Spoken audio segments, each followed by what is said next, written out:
मनुष्य मात्र की रक्षा होती है तथा आपने अब तक जिसे किसी से भी प्रकट नहीं किया है वह साधन मुझे बताइए। ब्रह्मा जी ने कहा कि हे ब्राह्मण, संपूर्ण प्राणियों का कल्याण करने वाला देवी का कवच देवताओं के लिए पहने जाने वाले एक विशेष प्रकार के पहनावे को कवच कहते हैं।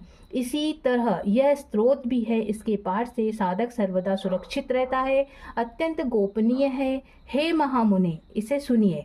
हे मुने, दुर्गा की 9 शक्तियाँ। पहली शक्ति का नाम शैलपुत्री हिमालय कन्या पार्वती है। दूसरी शक्ति का नाम ब्रह्मचारिणी परब्रह्मा परमात्मा को साक्षात कराने वाली है। तीसरी शक्ति चंद्रघंटा चंद्रमा जिसकी घंटा में है। और चौथी शक्ति कुष्मांडा सारा संसार जिनके उदर में निवास करता हो। पांचवी शक्ति स्कंद माता कार्तिकेय की जननी है। छठी शक्ति कात्यायनी महर्षि कात्यायन के अप्रतिम तेज से उत्पन्न होने वाली है। सातवीं शक्ति कालरात्रि समस्त सृष्टि का संहार करने वाली है। आठवीं शक्ति महागौरी शिव के महाकाली कहने पर क्रोध से जिन्होंने तपस्या कर ब्रह्मदेव से गौर वर्ण प्राप्त किया है।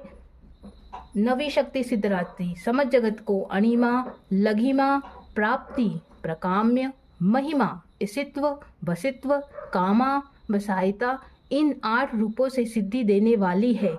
ये नव दुर्गा कही गई है। ये शक्तियाँ सर्वज्ञ ब्रह्मदेव द्वारा कही गई है। जो मनुष्य अग्नि में जल रहा हो, युद्ध भूमि में शत्रुओं से घिर रहा हो तथा अत्यंत कठिन विपत्ति में फंस गया हो, वह यदि भगवती दुर्गा की शरण का सहारा ले ले तो उसका कभी युद्ध या संकट में कोई कुछ बिगाड़ नहीं सकता, उसे कोई विपत्ति घेर नहीं सकती और न उसे शोक दुख तथा भय की प्राप्ति हो सकती है। जो लोग भक्ति पूर्वक भगवती का स्मरण करते हैं उनका अबुद्ध होता रहता है। हे भगवती, जो लोग तुम्हारा स्मरण करते हैं निश्चय ही तुम उनकी रक्षा करती हो। प्रथम चामुंडा चंडमुंड का विनाश करने वाली देवी प्रेत के वाहन पर आरूढ़ रहती है। 12 महिष के आसन पर रहती है। ऐंद्री का वाहन ऐरावत हाथी है।